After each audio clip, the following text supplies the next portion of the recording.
After a huge win in the first elimination round of the in-season tournament, the Thunder now stand at 19-5, 3 games ahead of anyone else in the West despite facing a ton of injuries. Shea's an MVP candidate, Hartenstein has played amazing, role players are exceeding expectations, yet arguably the biggest difference from last season has been Jalen Williams taking that next leap, truly solidifying himself as a two-way star. It's no secret that OKC employs one of the best on-ball creators of the last decade. So, naturally, most of their offense starts with the ball in the hands of Shea. But much like the Boston Celtics, they run a system that pretty much enables everyone to handle and make decisions. And for those two reasons, J-Dub spends a lot of his time playing away from the ball, where he's extremely effective. It starts with his movement. He's constantly relocating and filling out space to find soft spots in the defense, and it's tough for his defender to bring help because he's quick to counter with timely cuts. That goes for wherever he's at on the court.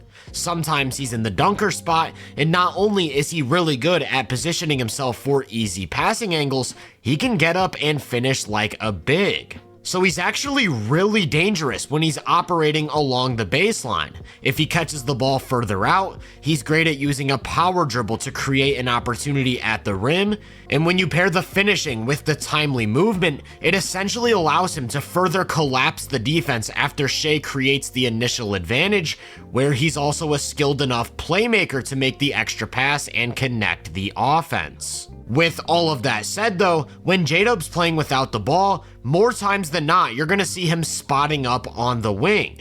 And that's because for all of his tools, maybe his most valuable asset on the court is his shot making. Since entering the league, he's made nearly 41% of his catch and shoot threes, an impressive mark, but I'd argue that he actually took a sizable shooting leap in year 2. So if we only look at last season and the first 23 games of this year, that number is a remarkable 44.1%, enough to make him one of the deadliest catch and shoot weapons in the game. The only thing really holding him back from having that label last year was the fact that he didn't actually attempt that many. But if we take a look at his volume since entering the league, he's increased his attempts per game by a considerable margin.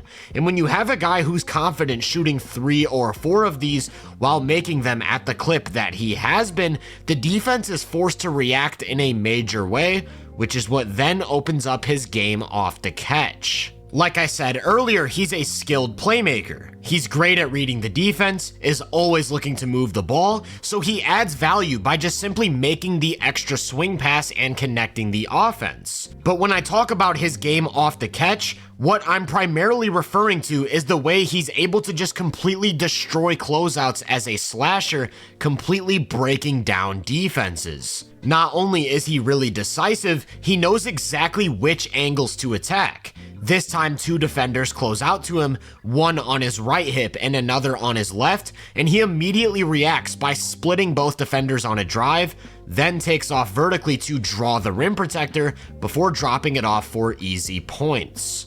On this one, he's trailing the play in early offense, and when he draws a hard closeout, his first instinct is to drive right. But KCP closes that off pretty quick, so he instead jabs right to buckle him, then attacks left where he's able to get to a floater.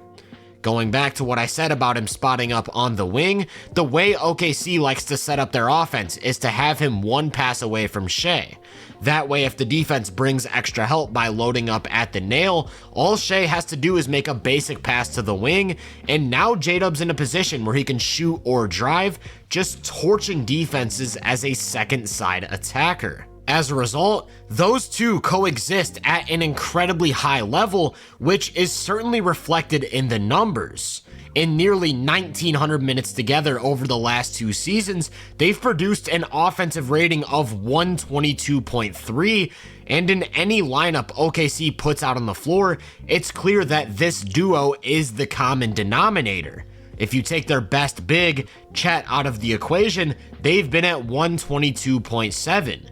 If you take their best shooter, Isaiah Joe, out of the equation, they've been at 122. If you take the best passer they've played with, Josh Giddey, out of the equation, they've been at 121.6. And finally, if you remove all three, it's only been 219 minutes, yet they've remained at their overall rating of 122.3. But what about those 14 minutes a game where Shai's on the bench? That's when J-Dub sees a significant increase to his offensive load, and it becomes his job to start creating those advantages as opposed to playing off of them. Much like Shai, when J-Dub's got the ball in his hands, he's primarily looking to create downhill pressure. His handle has really developed since entering the league, and he pairs that with a decent change of pace that allows him to consistently get a step by his defender's hip. From there, his freakishly long limbs take care of the rest. That could mean extending the arm to create a finishing angle, it could mean exaggerating a long stride to eat up space, or it could mean stepping around help with some sharp footwork.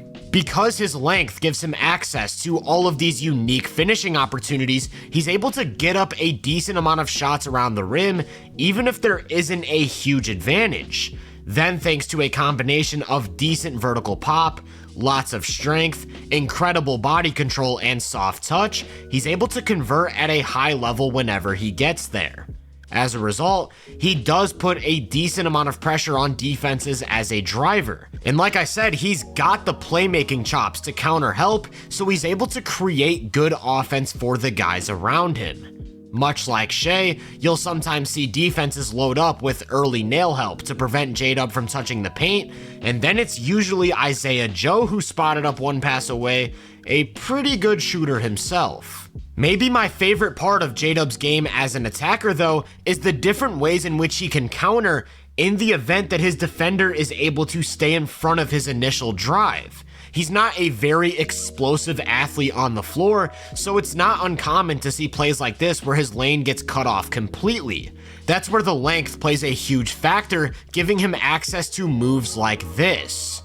But even more notable in these spots is his strength, as he'll throw huge bumps into the body of his defender to create separation. Typically when he goes to contact though, it's not finishing angles he's looking to create. Rather, he's hunting for mid-range jumpers. I mentioned that explosiveness is a weakness of his.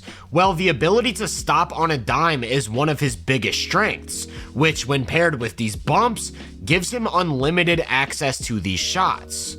From there, the shot making takes care of the rest, and he can do it all from spinning in either direction, to turning over either shoulder, to hitting over smothering contests. And when you pair all of these things together, it's made him one of the league's most effective mid-range scorers. Over the past 2 seasons, he's attempted over 6 mid-range shots per game while making an impressive 48.7% of them. So again, going back to the Shai comparison, it starts with the driving, and the mid-range serves as a great counter for when he can't get to the rim. Now, of course, he's not utilizing these 2 levels at the same caliber, but for those 14 minutes a game where he's asked to run the offense, OKC can essentially go to the exact same strategy. That means you'll see lots of plays that start with one of the wings screening for the ball, to which J-Dub can punish just about any coverage. If he comes off that screen and there isn't immediate help, he'll turn the corner on a drive and put pressure on the rim. If he comes off that screen and does draw help, he'll force the defense into a situation where they have 2 on the ball, then he'll hit that screener up top for a high quality 3. And finally, if the defense decides to avoid a numbers advantage by switching the screen, that's when J-Dub will go to work in isolation against a favorable matchup. However, I do want to be very clear in saying that some of J-Dub's athletic limitations do come to light in these moments as the number 1, most notably the lack of explosive burst. I mentioned that he has a wide array of counters for when he isn't able to get by his defender off the initial attack. Well, because he can't create those automatic advantages with easy blow-bys in the way that a guy like Shai can, he's forced to rely on the shot making a bit more, which then results in less pressure being applied on the defense. And it's for that reason that I actually think OKC's offense is at its best with J-Dub at the helm when they switch things up and instead operate in a more traditional two-man game involving the big. With Chet, it's all about creating space. J-Dub's looking to drive, Chet's looking to pop, so the two just naturally blend together well. What we're seeing now though is that when J-Dub's able to play off of a more traditional pick and roll big like Hartenstein, the game opens up for him in a way that we haven't really seen before. He really likes to hunt for the mid-range, so a big-time screener allows him to attack the big in space, where he's able to patiently get to his spots for high-quality jumpers. He's already shown to be very good at attacking drop coverage, using his live dribble and body to hit all of the right pressure points before calling his own number, and that blends beautifully with his passing because if the big steps up to close the space on that jumper, he can easily mask it into a lob.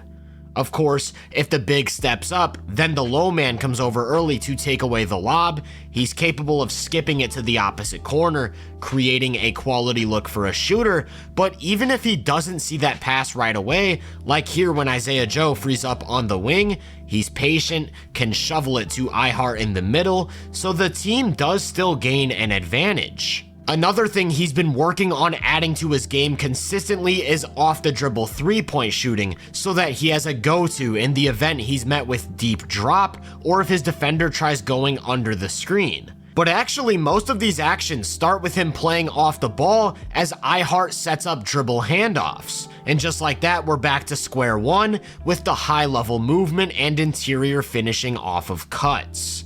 If we go back to the team's offensive rating with J-Dub and Shea for a sec, I'd like to add the non-Shea minutes. An offensive rating of 113.7 isn't necessarily bad, but it isn't great and is a pretty steep fall off. And he's only played 57 minutes with Hartenstein, but in that time they've been up to 116, so definitely trending in the right direction. To quickly recap overall, J-Dub's basically the ideal wing that you could have playing next to a creator like Shea. He's a great off-ball mover who can finish or connect the offense. He's a lights-out spot-up shooter who's decisive off the catch.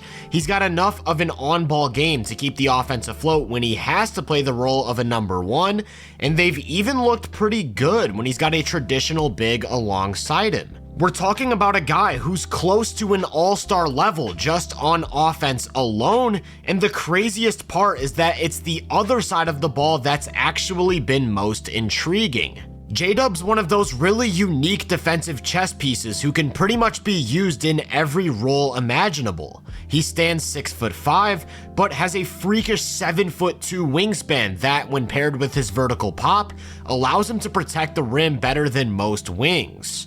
Not only is he capable of going vertical to meet attackers, he's great at making reads from behind the play to blow up action in the middle of the floor. So OKC can use him as their low man, essentially playing free safety and allowing him to make decisions where his length and sharp hands are just devastating.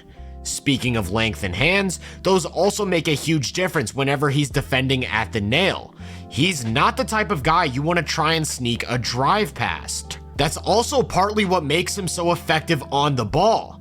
Offensive players can't get anywhere if they can't dribble, and J-Dub's the type of guy that's just constantly hunting for opportunities to pick pockets. He moves really well laterally, which is what helps him stick with guards or wings in isolation. Then as soon as he sees a chance to attack the ball, he's swiping with one of those long arms. This year, he's also taken a big step forward as a screen navigator, meaning that in pick and roll situations, he's able to fight over the top and stay glued to his man's hip.